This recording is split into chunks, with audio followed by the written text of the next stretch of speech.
Jungkook কান থেকে phone নামিয়ে হাতে রাখলো। পকেটে ফোন রাখার অভ্যাস তার নেই। তে পাশে দাঁড়িয়ে ঝালমুড়ি চিবোচ্ছে। জাঙ্কুক লক্ষ্য করলো তের ঝালমুড়িতে মুড়ি কম মরিচ বেশি দেখা যাচ্ছে। তের এত ঝাল খাওয়ার ব্যাপারটা মোটেও জাঙ্কুকের পছন্দ নয়। তের গায়ে এখনো সকালের কলেজ ড্রেস পরা। তেকে জাঙ্কুক কলেজ থেকে নিয়ে এসেছিল দুপুরে। তারপর দুপুরে লাঞ্চ দুজন একত্রে করেছে। এরপর থেকে সাথে সাথে রেখেছে। তেকে আর ফ্ল্যাটে নিয়ে যাবে না, সোজা খান বাড়িতে নিয়ে যাবে বলে ঠিক করেছে। জাঙ্কুক লক্ষ্য করলো আশেপাশে তার অনেক ছেলেপেলে দাঁড়িয়ে আছে, কিন্তু তের শরীরে কোনো বোরকা নেই। এরপর থেকে জিজ্ঞাসা করলো তার বোরকা কোথায়। আমার তো বোরকাই নাই, ছোট মানুষ না, কেউ কখনো বলেনি বোরকা পড়তে, সেই জন্য দরকার পড়েনি কেনার জন্য। এই তুমি ছোট হলে কি করে? স্বামী তো আরো 2.5 বছর আগেই জুটিয়েছো, তাহলে বুদ্ধি করে বোরকা কিনতে পারলা না? আরে আরে রাগ করছেন কেন? কেউ বলেনি তাই পড়িনি। আপনি যখন বলেছেন অবশ্যই পড়বো। আমি তো আপনার সব কথা শুনি, তাই না?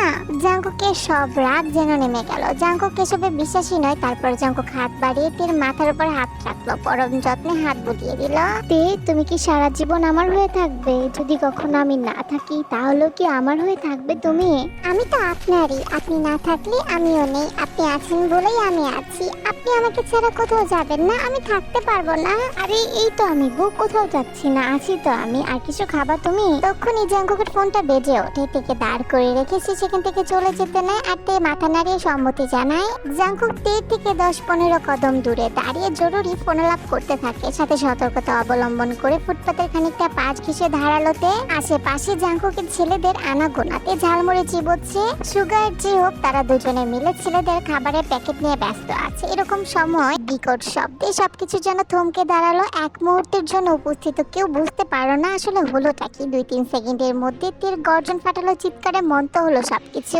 চোখের পলকে তীর হাতের ঝালমুড়ি আর জাঙ্কুকের ফোন দুটোই রাস্তায় ছড়িয়ে ছিটিয়ে পড়লো। সাথে সাথে জাঙ্কুকের দেহটা চলন্ত ট্রাকের সাথে বাড়ি খেয়ে লুটিয়ে পড়লো রাস্তায়। মুহূর্তের মাঝে তরল তাজা রক্তে ভেসে গেল রাস্তা। জাঙ্কুকের নিঃশ্বাস তখনও থেমে থেমে চলছিল। চোখের পাতা বন্ধ হওয়ার পথে।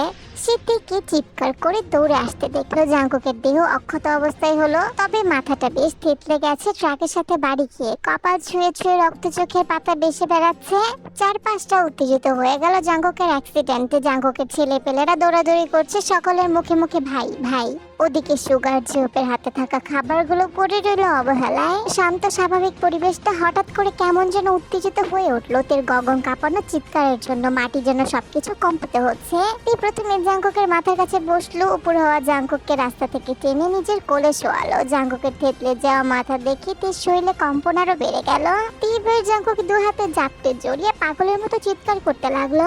জান জান, চোখ বন্ধ করবেন না জান, কিচ্ছু হবে না আপনার, সবকিছু ঠিক হয়ে যাবে, আমি আছি তো, প্লিজ প্লিজ চোখ বন্ধ করবেন না আপনি, প্লিজ। তের অনবরত প্রবলে জাঙ্কুক চোখ টেনে তীর দিকে তাকালো। নিঃশ্বাস প্রায় বন্ধের পথে। তারপর হাত বাড়িয়ে তীর মাথায় হাতটা রাখতে চাইলো, কিন্তু জাঙ্কুকের তীর সাথে শেষ কথা বলাটা আর হলো না। তার আগে জাঙ্কুকের হাতটা তীর মাথা থেকে ঢলে পড়ে গেল। এই আপনি তো এক্ষুনি আমাকে বললেন আপনি আমাকে ছাড়া কোথাও যাবেন না, তাহলে চোখ কেন বন্ধ করেছেন? চোখ খুলুন, চোখ খুলুন বলছি জাঙ্কুক। জাঙ্কুকের সারা শব্দ না পেয়ে তীর গগন কাঁপানো চিৎকার আসলো। তক্ষুনি তীর বুক ফাটা আর্তনাতে মানুষ থেকে শুরু করে জমি আসমান গাছের পাতাগুলো যেন হাহাকার করছে। ইউনো জিওপ সুগার জিমিন সকলে উপস্থিত হলো। সকলের ভিড় পড়লো সেখানে। ছোট বড় সকলের চোখে পানি। সুগার একজন ডাক্তার হয়েও কম্পিত হাতে জাঙ্কুকের পালস চেক করছে। চারপাশে মুহূর্তের মাঝে কেমন হাহাকার হয়ে গেল।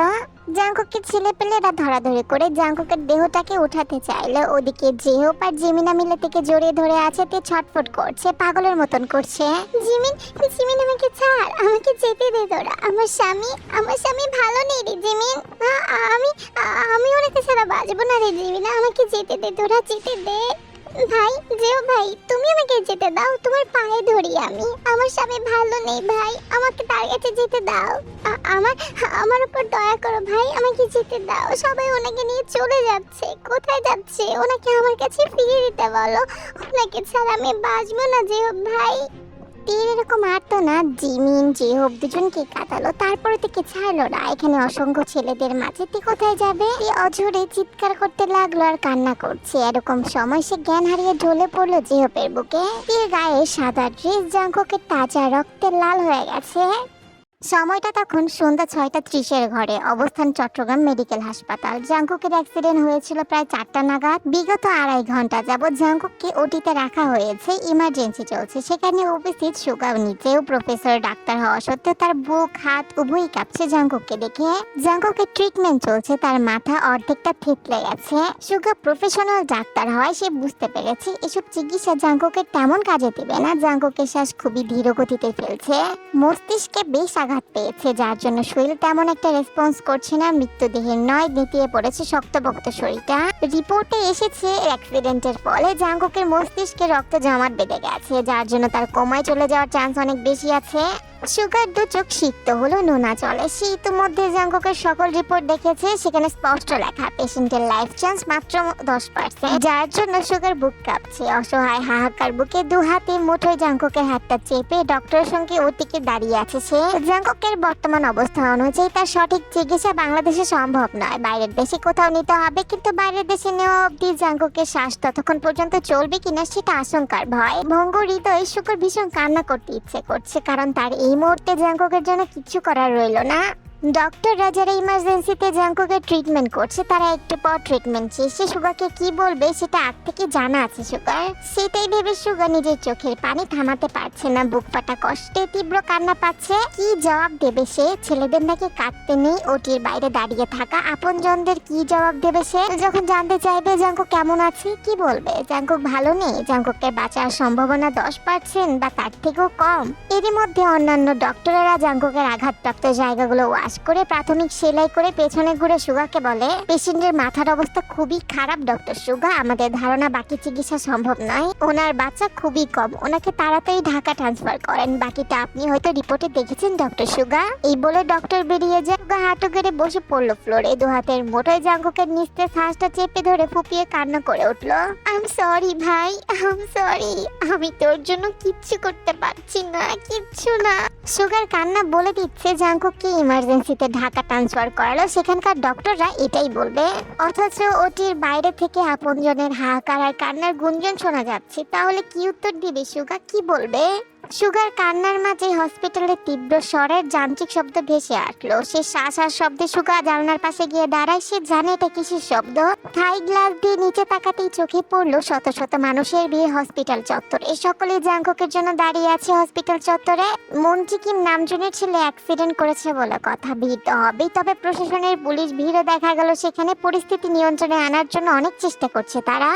প্রতিনিয়ত মানুষের সংখ্যা বাড়ছে। সুগা চোখ ঘুরিয়ে তাকালো শূন্য আকাশ থেকে নামা হেলিকপ্টারের দিকে। গোল গোল পাখা ঘুরিয়ে হেলিকপ্টারটি নামলো হসপিটাল থেকে বেশ খালি দূরে একটা মাঠে।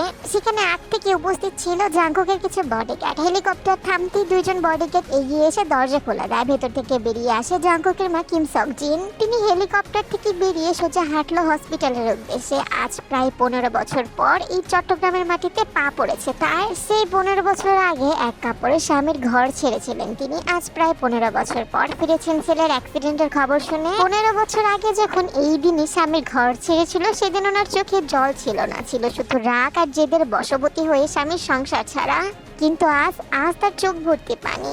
শক্ত মানুষগুলোকে নাকি কাঁদতে মানায় না, যেমনটা জিনকে দেখলে যে কেউ বলবে। আজ অব্দি কখনো জিনকে কেউ কাঁদতে দেখেনি। নামজন নিজেও কখনো তার বউকে কাঁদতে দেখেনি। অথচ আজ ওনার চোখের পাতা সহ লাল হয়ে ফুলে আছে অতিরিক্ত কান্নার ফলে। শক্ত মানুষগুলো কাঁদলে শব্দ হয় না। এই মুহূর্তে জিনের চোয়াল শক্ত হয়ে গেছে অতিরিক্ত রাগে, অথচ চোখ সহ গাল অনবরত ভিজে গেছে চোখের পানিতে। জিনের হসপিটালের করিডোরে পা রাখতে আপনজনের কান্নার শব্দ ভেসে এলো কানে। জাঙ্কুকের 3 ফুপির 2 ফুপি এখানে উপস্থিত ছিল, শুধুমাত্র সুগার বাবা মা বাদে। তারা তো লন্ডনের বাসিন্দা। লিসা তার বাবা মা সহ সকলে অশ্রুসিক্ত চোখে সেখানে দাঁড়িয়ে আছে। বলতে গেলে খানবাড়ির হাতে গোনা কয়েকজন কর্মী বাদে সকলেই উপস্থিত আছে। উপস্থিত সকলের দৃষ্টির কেন্দ্রবিন্দু ছিল জাঙ্কুকের মা জিন। হসপিটালের করিডোরে পরিচিত অপরিচিত অসংখ্য মানুষের ভিড় জমে থাকায় হাঁটার রাস্তা নেই। তবে জিন আসার আগমনে সবাই দুপাশে সরে রাস্তা করে দেয়। অপারেশন থিয়েটারের সম্মুখে মাথা ঝুঁকে ফ্লোরে বসেছিল কিম নামজুন খান। হঠাৎই পায়ের খটখট শব্দে সামনে তাকাতে চোখে পড়লো একটা প্রিয় মুখ। নিস্তব্ধ নিশ্চুপ পলকে তিনি সেদিকেই তাকিয়ে রইল, তেজে হেঁটে আসা রাগান্বিত মহিলাটির দিকে। অতি আপনজনের অতি প্রিয় একটা মুখ হলো নামজনের। অথচ আজ কতটা বছর পর সামনে দেখা পেল এই মুখটি। জিনকে দেখা মাত্রই লিসার মা আবেগ দেখিয়ে তাকে জড়িয়ে ধরতে চায়। জিন হাতের ইশারায় তাকে বাধা দেয়। ডক্টর বেরিয়ে এসেছিল সকলের সাথে কথা বলার জন্য, কিন্তু তার আগে মুখোমুখি হলো জিনের সাথে। ডক্টর, আমার ছেলের কি অবস্থা? ওকে দেখতে পারবো একটু? জিনের সম্পর্কে বেশ ধারণা ছিল না ডক্টরের। তিনি মন্ত্রী কিম নামজুন খানকে চিনলেও তার বউকে চেনে না, যার জন্য জিনকে এড়িয়ে নামজুনের দিকে তাকিয়ে কথা বলতে চায়। স্যার, পেশেন্টের কন্ডিশন স্টেবল না, প্রচুর রক্তপাত হয়েছে মাথা থেকে। আমাকে বলুন যা বলার ডক্টর, পেশেন্টের অবস্থান সম্পর্কে আমাকে জানান, আমি গার্ডিয়ান পেশেন্টের। ডাক্তার আবার তাকে উপেক্ষা করে নামজুনের উদ্দেশ্যে বলতে শুরু করে। তখনই জিন তার কলার চেপে ধরলো, গর্জে ওঠার মতো তীর করে ওঠে।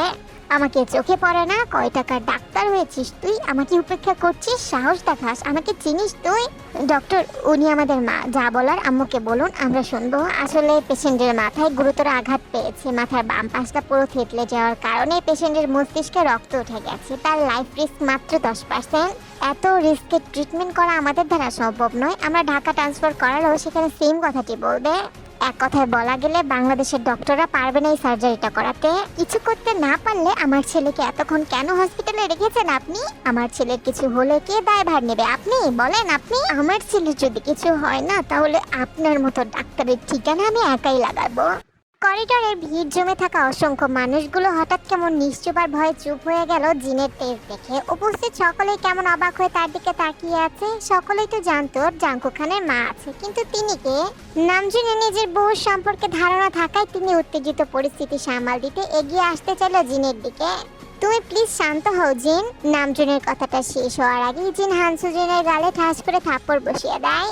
হানসুজুনকে মারতে দেখে জাংকুকের দাদি হই হই করে উঠলো। জাংকুকের দাদা তো এই হসপিটালে অ্যাডমিট আছে, তিনি অসুস্থ হয়ে পড়েছে জাংকুকের অ্যাক্সিডেন্টের খবর শুনে।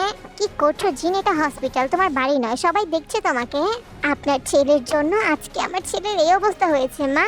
আজকে যদি আমার ছেলের কিছু হয়ে যায়, আমি আপনার ছেলেকে কিছুতেই ছাড়বো না। ঠিক 15 বছর আগে যে কারণে আমি আপনার ছেলেকে ছেড়ে দিয়েছিলাম, আজ সেই কারণেই আমার ছেলে মরতে বসেছে। আজ আপনি কি বলবেন? নামজন কি ওর ছেলের ক্ষতি করবে জিন? তুমি বলো। দোষগুণ আমি কিছুই জানি না মা। আমার ছেলের কিচ্ছু হলে আমি আপনার ছেলেকে একদম ছাড়বো না। এই শেষ আমি দেখেই ছাড়বো। সুগা তুমি কই?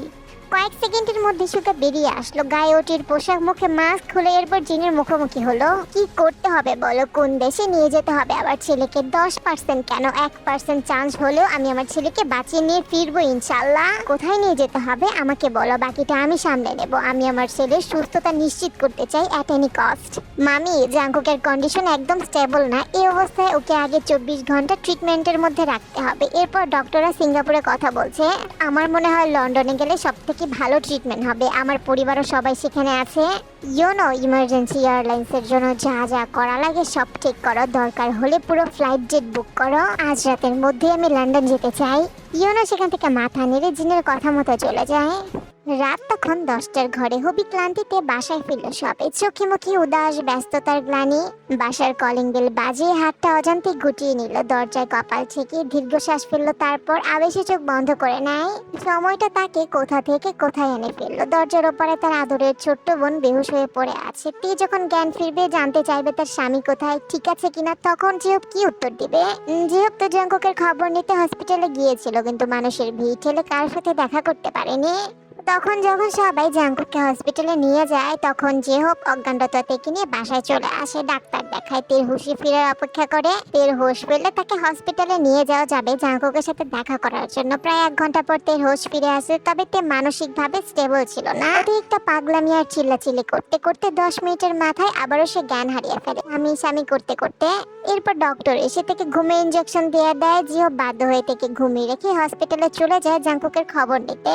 সেখানে গিয়ে জিহব আজ প্রথমবারের মতো জাংকুক খানের মাকেও দেখেছিল। সে কি দারুণ তেজি মহিলা, এমন শক্ত পার্সোনালিটির মহিলা জিহব আগে দেখেনি। চোখের পলকে ছেলেকে ঢাকা ট্রান্সফার করায়, কারো কোনো কথা বা কাউকে ভিড়তেও দেয়নি ছেলের আশেপাশে। জিহব চেয়েছিল ইউনো সুগা কারোর সাথে কথা বলতে, কিন্তু সেই সুযোগটা সে পায়নি। ব্যস্ত হওয়াটা স্বাভাবিক ছিল তাদের। জাংকুকের সাথে বর্তমানে জিন, নামজুন, হানসুজুন আর সুগাই গেছে। পরবর্তীতে জাংকুকের দাদা একটু সুস্থ হলে সবাই মিলে লন্ডনে যাবে। তবে জিহপের মাথায় রয়েছে এক বিশাল প্রশ্ন। বাসায় ফিরে সে থেকে কি উত্তর দেবে? জাঙ্কুক খান ভালো নেই সেটা বলবে? কলিং বেল বাজতেই জিমিন এসে দরজা খুলে দেয়। ভঙ্গুর হৃদয়ে জিহপ হালকা পায়ে ভেতরে ঢুকে পড়লো। জাঙ্কুক ভাই কেমন আছে ভাই? উনি কি ঠিক আছেন? ডাক্তার কি বলেছে? বেশি ব্যথা পেয়েছে? তের জ্ঞান ফিরেছে। এখন ভাইকে এক গ্লাস পানি খাওয়াতে পারবে জিমিন? খুব ক্লান্ত লাগছে। এক্ষুনি আনছি বলে জিমিন সেখান থেকে চলে যায়। ফ্রিজ খুলে ঠান্ডা পানি নিয়ে আসে। এরপর এক ঢোকে জিও পানিটা খেয়ে নেয়। তীব্র পানির তৃষ্ণা পেয়েছিল তার, ভেতরটা হাহাকার করছিল তৃষ্ণা। এত পানি খেয়েও যেন তার তৃষ্ণা মেটেনি। তুই কিছু খাবি জিমিন? দুপুর থেকে তো না খাওয়া, তুই অর্ডার করে দেব? আমি কিছুই খাবো না ভাই, এই পরিস্থিতিতে আমার কিচ্ছু খেতে ইচ্ছে করছে না। তুমি আগে বলো জাঙ্কুক ভাই কেমন আছে? ডাক্তার কি বলছে? জাঙ্কুক খানের অবস্থা ভালো নেই রে জিমিন। ডাক্তার বলেছে মস্তিষ্কে আঘাত পেয়েছে সে। বাংলাদেশের চিকিৎসা জাঙ্কুক খানের জন্য যথেষ্ট হবে না। সেজন্য ওর পরিবার ওকে নিয়ে আজ রাতের ফ্লাইটে লন্ডনে যাবে। আল্লাহ, কি বলো? জাঙ্কুক ভাই আজকে রাতে লন্ডন যাবে? আল্লাহ ভাইয়াকে হেফাজত করুক। কেউ কি তের কথা জিজ্ঞাসা করেনি ভাইয়া? অনেকবার তাদের সাথে কথা বলার চেষ্টা করেছি কিন্তু কথা বলতে পারিনি। তারা কি আমাকে ইগনোর করলো নাকি জাঙ্কুক খানের অ্যাক্সিডেন্ট হয়েছে বলে তাদের মন মানসিকতা ঠিক নেই? আমি বুঝতে পারলাম না জিমিন। জিওপের কথায় জিমিনা চুপ হয়ে যায়। এত কিছুর মাঝেই সবেমাত্র খান পরিবারের সবাইকে তের সম্পর্কের কথা জানিয়েছিল। এখনো তের পরিবারে জানানো বাকি আছে। দুই পরিবারের সম্মতি দেয়নি জাঙ্কুক তের সম্পর্কে। এর মধ্যে জাঙ্কুকের অ্যাক্সিডেন্ট হওয়াতে এই পরিস্থিতিতে আবারও একা হয়ে গেল। সেখানে তের একমাত্র বিশ্বাস ভরসার জায়গা ছিল জাঙ্কুক খান। তের কাছে যা জিমিন, ওর সাথে থাক, যা হওয়ার পরে দেখা যাবে। আল্লাহ ভরসা, আমি আছি তের পাশে। বোনকে কখনো একা ছাড়বো না ইনশাল্লাহ। জিমিনা কথা না বাড়িয়ে তের কক্ষে চলে গেল। নিস্তব্ধ ঘরে থেকে নিস্তেজ অবস্থায় খাটে শুয়ে থাকতে দেখে তার মাথার কাছে বসে পড়লো। থেকে প্রায় 5 ঘন্টা যাবত ইঞ্জেকশন দিয়ে ঘুম পাড়িয়ে রেখেছে। ঘুম থেকে জাগ্রত হলে কি হবে সেটা নিয়ে দুশ্চিন্তায় আছে জিমিনা। রাত তখন 12টার ঊর্ধ্বে। তেকে নিয়ে ইমার্জেন্সি হাসপাতালে ছুটেছে জিহব। সাথে আছে জিমিনা আর লিনো। তের অবস্থা খুবই শোচনীয়। অতিরিক্ত মানসিক চাপে প্যানিক অ্যাটাক করেছে। হাত পা সর্বাঙ্গ খিচে কাঁপুনি দিচ্ছে বারবার। ধর ধর করে ঘাম ঝরছে তার। হার্টবিট ধরপড় করে ক্রমশ বেড়ে যাচ্ছে। শ্বাসকষ্টের সাথে বমি বমি ভাব। নিয়ন্ত্রণ হারিয়ে অতিরিক্ত ভয়ে অস্থির উত্তেজনায় তেজ বারবার শ্বাস নিতে পারছে না। মারা যাচ্ছে মনে হয়। জিহব থেকে পাজা কোলে তুলে 4তলা থেকে সিঁড়ি বেয়ে নিচে নামে। জিমিনা তাড়াহুড়ো করে তালা বন্ধ করে পেছন পেছন আসে। জিও ফোন করাতে লিনো আগে থেকে বাসার সামনে গাড়ি নিয়ে আসে। তেকে সেই চট্টগ্রাম মেডিকেল হসপিটালে নিয়ে যাওয়া হলো। ইমার্জেন্সিতে চিকিৎসাও দেওয়া হলো। একদিকে জাঙ্কুককে লন্ডন নিয়ে যাওয়া হলো, অন্যদিকে রাত ভর্তের চিকিৎসা করা হলো। দিন গেল রাত পোহালো। অতিরিক্ত মানসিক চাপে থেকে টানা 3 দিন হসপিটালের বেডে শুধু ইনজেকশন দিয়ে ঘুম পাড়িয়ে রাখা হলো ওর ব্রেনকে শান্ত রাখার জন্য। কারণ এই 3 দিনেতে যতবার হুঁশে ফিরেছে ততবারই জাঙ্কুকের কথা জানতে চেয়ে পাগলামো শুরু করেছে। তৃতীয় দিনে তের অবস্থা ছিল খুবই শোচনীয়। তৃতীয় দিনের অবস্থা তের ছিল আরো শোচনীয়। হঠাৎ করে নিজের সবকিছু আগের ভুলে যায়। এক মুহূর্তে নিজের নাম সবাইকে ভুলে যায়। ডাক্তারের ভাষায় তে অতিরিক্ত মানসিক চাপের কারণে মেন্টাল ট্রমায় আছে, সেজন্য হঠাৎ হঠাৎ সবকিছু ভুলে যাচ্ছে। কিন্তু তের মস্তিষ্ক যখন শান্ত থাকে তখন আবারও সবকিছু মনে পড়ে। জিহব খানবাড়ির কারোর সাথে কোনো যোগাযোগ করতে পারছে না। একবার ইয়োনার সাথে কথা হয়েছিল কিন্তু দুঃখজনক বিষয় হলো জাঙ্কুকের অবস্থার কোনো উন্নতি হয়নি। অলরেডি তার মাথার সার্জারি করা হয়েছে কিন্তু তার হুঁশ ফেরেনি। সহজে ফিরবে বলে মনেও হয় না। কোমায় চলে গেছে জাঙ্কুক। দিন দিন অবস্থা নাকি আরো খারাপের দিকে যাচ্ছে জাঙ্কুকের। এখন কারো কিছু করার নেই একমাত্র আল্লাহ ছাড়া। তিনি ভালো জানেন আগামীতে কি হবে। ইংল্যান্ডের রাজধানী ও বৃহত্তম শহর হচ্ছে লন্ডন। জন্মসূত্রে এই লন্ডন শহরের বাসিন্দা হলো জিন। বাবা মা ভাই বোনকে নিয়ে ওনার পারিবারিক বসবাস এই শহরের তলিতেই। একটা সময় পড়াশোনার সুবাদে নামজনের সাথে এই মাটিতে তার পরিচয় হয়। প্রথমে বন্ধুত্ব, তারপর দুজনের প্রেম। পড়াশোনার শেষে দুই পরিবারের সম্মতিতে বিয়ে হয় তাদের। তারপর নামজনের হাত ধরে জিন বাংলাদেশে সেটেল হয়ে যায়। তারপর আর কখনোই এই লন্ডন শহরকে আপন করতে পারেনি সে। যদিও দুজন অনেকটা সময় আলাদা হয়ে গেছে তবুও বিচ্ছেদ হয়নি তাদের। আজও দুজন স্বামী স্ত্রী। তারপরও কেন জানি না জিন কখনো বাংলাদেশের মাটি ত্যাগ করে লন্ডন শহরে আসতে পারেনি। জিন রাগ জেদে একটা স্পষ্টভাষী মহিলা। মিথ্যা ছলনা তারা পছন্দ নয়। মুখের উপর সত্যকে সত্য, মিথ্যাকে মিথ্যা বলা তার মতো কঠিন ব্যক্তিত্বের মানুষ সে। বলতে গেলে জাঙ্কুক অনেকটা তার মায়ের মতো হয়েছে। নামজুন এমন শক্তপোক্ত কঠিন চরিত্রের প্রেমে পড়েছিল যৌবনকালে। পড়েছিল বলতে ভুল হবে, আজও সে বউয়ের প্রেমে পড়ে আছে। কিন্তু দীর্ঘদিনের দূরত্বের কারণে দুজনের সম্পর্কে ফাটল ধরেছে। নত মস্তিষ্কে নামজন হাতে মাথা চেপে ধরে হাহাকার বুকে দীর্ঘশ্বাসের সাথে দুফোঁটা চোখের জল ফেললো পায়ের কাছে। সামনেই আছে জাংকুকের কেবিন। তিনি হসপিটালের বিশাল করিডোরের সারিবদ্ধ দেয়ালে মাথা ঝুঁকে বসে আছে। সকল অপরিচিত ভিন্ন দেশীদের মধ্যে তিনি একা বসে জীবনের কিছু হিসাব পেলাতে ব্যস্ত। বিগত 15 দিন পেরিয়ে 16 দিনে পড়তে লাগলো, অথচ জাংকুকের কন্ডিশন এখনো আগের মতোই রইল। মাথার অপারেশন সাকসেসফুলি হয়েছে, তারপর জাংকুকের অবস্থার কোনো পরিবর্তন হয়নি। লাইফ সাপোর্টে রাখা হয়েছে। 24 আওয়ার্স হসপিটালের চত্বরে কেউ না কেউ থাকবে, হয়তো নামজন অথবা জিন। খাওয়া দাওয়া গোসল আসল বাদ দিয়ে 24 ঘন্টায় 2 জন মানুষ এখানে আছে, তবে কেউ কারোর সাথে কথা বলছে না, চোখে চোখ পড়ছে না, দুজন দুজনের আশেপাশেও থাকছে না। জাংকুকের সাথে রাতে হসপিটালে থাকছে জিন। জিনের জন্য হসপিটালে রাত্রি যাপন করতে পারছে না নামজন। এখানে একাধিক মানুষের অ্যালাউ নয়। জিন পাশের একটি হোটেলে উঠেছে, সারাদিন সে সেখানেই থাকে, কোনো দরকার থাকলে সেখানে যায়। বর্তমানে হসপিটালে কেউ নেই। জিন হোটেলে গেছে জাংকুকের কিছু রিপোর্ট আনার জন্য।